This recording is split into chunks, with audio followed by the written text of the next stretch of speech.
everybody, it's Becky from Icing on Top Becky's Cakes, and today we're going to make these amazing homemade donuts. They're scrumptious. So we're going to get a pot first of all, and we're going to warm up some shortening. I'm going to use half a cup of shortening and 2 cups of milk, and I'm going to go ahead and put that on medium heat, and I'm going to stir it pretty consistently. Don't want your milk to start boiling or anything. We only want this to be very warm. We don't want it to be super hot because we can't add it to the rest of our ingredients until it is just at a very warm level and not hot, because that'll kill the yeast. So here's the yeast. We're going to go ahead and put in 2 tablespoons of active dry yeast. That's about 4 of these little packets I have here. And again, very warm water, not so hot that you can't put your finger in it. You just want it very hot that it's going to dissolve this yeast and get it active, but we do not want to kill it, so not too hot. And my little helper here is going to stir that for me. Then I'm going to take over for a little bit and make sure that it's all dissolved. Now we got a giant bowl here, and I got 2 eggs, and we're going to go ahead and beat those eggs. Lena's going to give it a go for a while, and I think I might have to take over here and beat those real good. And then we're going to add a half a cup of sugar and 2 teaspoons of salt. Then we're going to give that a little bit of a mix, and once that is mixed, we're going to go ahead and pour in that milk and shortening mix. Make sure that it is very warm but not hot, and then we're going to add our yeast mixture, and we're just going to mix all that together, and then we're going to start adding our flour. Now we have 7 cups of flour here, but I'm going to add it 2 cups at a time, and then leave that 1 cup for the end because we want to make sure that we need it. Sometimes it'll be plenty dry if we add an extra cup of milk. We don't want it super dry, so we just want it so that it doesn't stick to our fingers. This is the right consistency here. I kind of knead it with my hand at the end to make sure it's all the right consistency.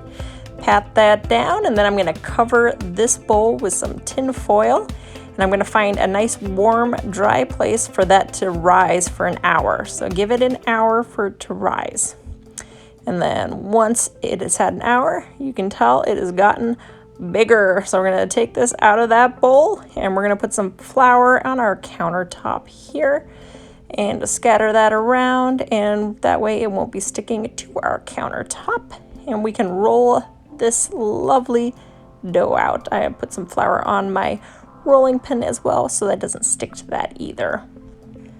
I'll probably roll that out until it's about maybe like ½ an inch high, and then I'm going to go ahead and get some pastry cutters out. If you have a donut cutter, that'll save you 1 step, but I have this size pastry cutter, and then I have a little small one because they came in a pack of a bunch of different sizes. So I'm going to start with the big one and cut it out kind of like I would biscuits, and then I'm going to get the little one that goes in the center of our donut to make donut holes. Yes. So we're just going to push that on down and get out the center and pop that out, and that's so cute. I'm going to go ahead and line a pan with some wax paper, and I'm going to go ahead and set these in the pan, give them enough space so that they'll have room to grow, because these are going to grow a little more. We're going to cover them and put them in a warm, dry place. Again, give it an hour, and we're going to make some frosting. Well, that has an hour. We're going to put 2 cups of powdered sugar.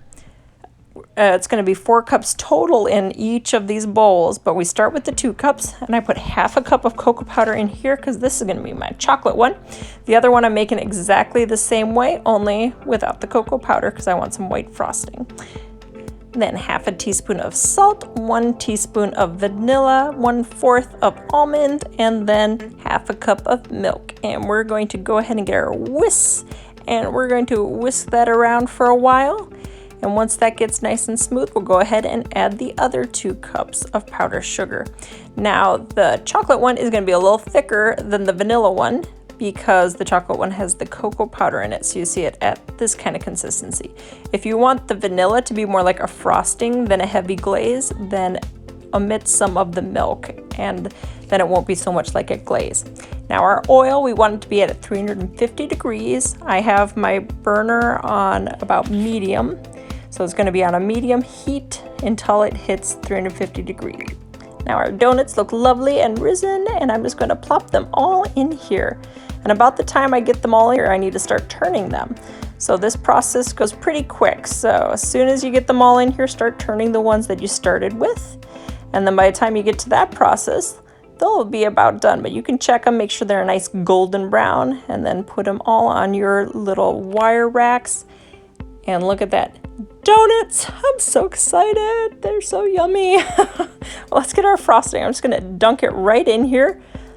Turn it around, and there, a frosted donut. So easy.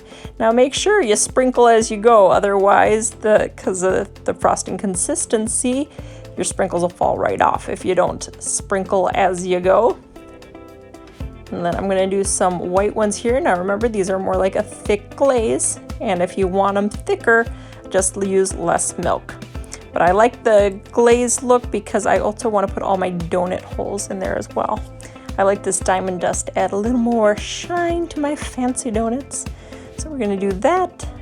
Pop some donut holes all in here because I'm done doing the regular size donuts.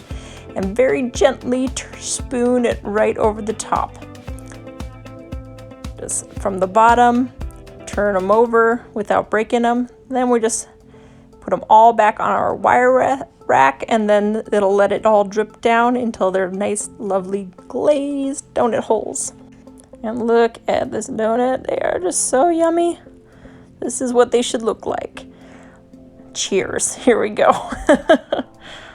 Oh, so good. These were amazing. Lena highly approved of these donuts. We do the victory dance. Donut victory dance. Thank you so much for joining me today. I hope this was a helpful tutorial, and please subscribe to my channel.